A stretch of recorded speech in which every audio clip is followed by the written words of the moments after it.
In the past, when I see something show up on these old Mercedes, it could be a real problem to you, the viewer. I usually report in on it, particularly if it's happening on a regular basis. And I issue an alert. So today, here's the alert, and it has to do with the front wheel bearings on these old Mercedes-Benz. So if you have a Mercedes-Benz that's 30 years or older, you need to pay attention to these front wheel bearings. Because in the last 2 weeks, I've had to replace 2 sets due to weird sounds as you drive the car down the road. And that's usually your first indication. You'll start to hear a little howling or a little wow, wow, wow up front. You may think it's in the back, you don't know, but you hear this strange kind of whirring or howling noise as you're going down the road at speed. And when you hear that, you need to do something about it. In both these cases, the owners had said, oh, well, I've been hearing that noise for quite a while. And you're going to see in the case of this car, if I hadn't have found this and they would have taken off on a long road trip, it could have been really bad. So the question is, how do you find out if your wheel bearing is bad? Of course, you can take it off and inspect it, but can you just sit here and spin the tire? Well, what I found is a lot of times if you spin the tire, you're not going to really know whether that wheel bearing is deteriorating, particularly if it's just beginning to go bad. You know, obviously if it's coming apart like you're going to see here shortly, you're going to almost feel it. But the problem is when you spin the tire, you're getting noise from the dragging brake. So a lot of times you can't tell, but if you take the caliper off and you spin it and listen, you probably will hear the noise. But I found there's only one way to know for sure, particularly if it's just starting to deteriorate as those rollers just start to pit and wear. And that is you have to take it off the spindle and you have to test them by hand. Let me show you. Here's the front hub and wheel bearing assembly. I pulled off a 240D a couple weeks ago. And this was just making a very faint howling noise at 40 to 60 miles an hour.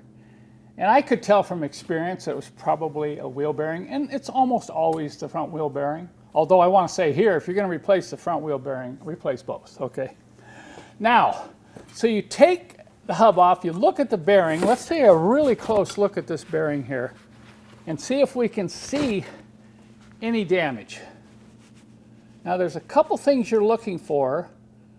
You're looking for signs of excessive heat, and if there is excessive heat, a lot of times that's due to the fact that the bearing is running maybe too tight. That's why you don't want to over tighten these bearings. And you'll see a blue color. Now I'm looking at this bearing and I'm not seeing any pitting, but I am seeing a little bit of, looks like real fine scratches. So if you were to just grab this bearing like that and spin it, you'd say, oh, that looks okay, all right. Then let's take a look at the race in here. And once again, you can look at, see if it's overheating. Now the race doesn't look bad. It's not blue. But if you look at it real closely, in other words, if you just go like this and look down in and say, oh, the race looks fine. But you take a magnifying glass and start looking at this race and you'll see, wow, it's kind of rough.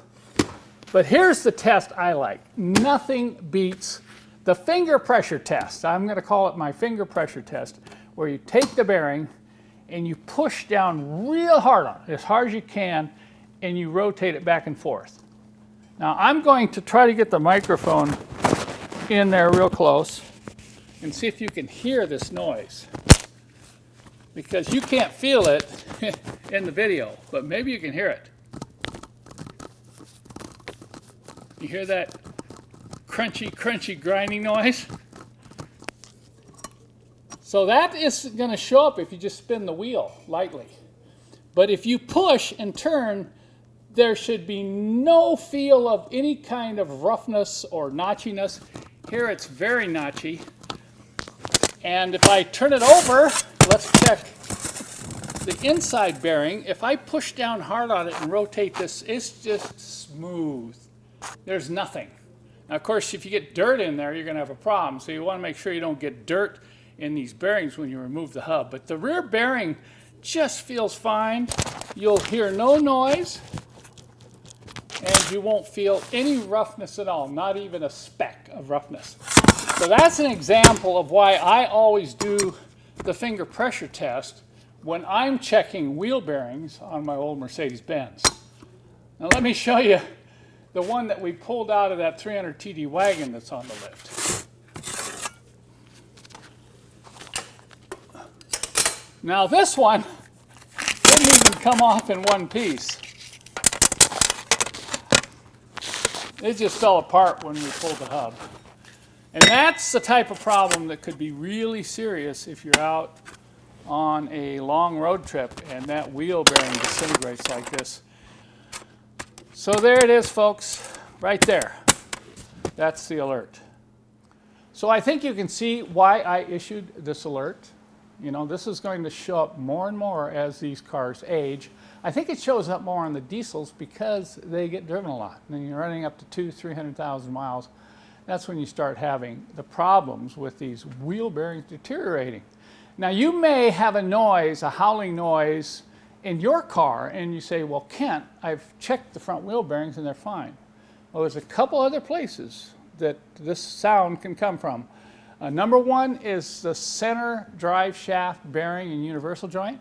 That is another common point of wear that can cause a howling noise. The other are the rear axle bearings and also the axle. So I found that probably 80% of the time that you hear this noise, it's going to be front wheel bearings. Even if you don't have any noise, I would say the next time you get your car for service, particularly if you're changing the brake pads or you're changing the calipers, or even, of course, if you change the rotors, you got to pull the hubs and you're going to check them. And do that hand test as I showed you, and then thoroughly re-grease those bearings, and you can expect continued long life from them. And so the moral of this story is, don't ignore strange noises.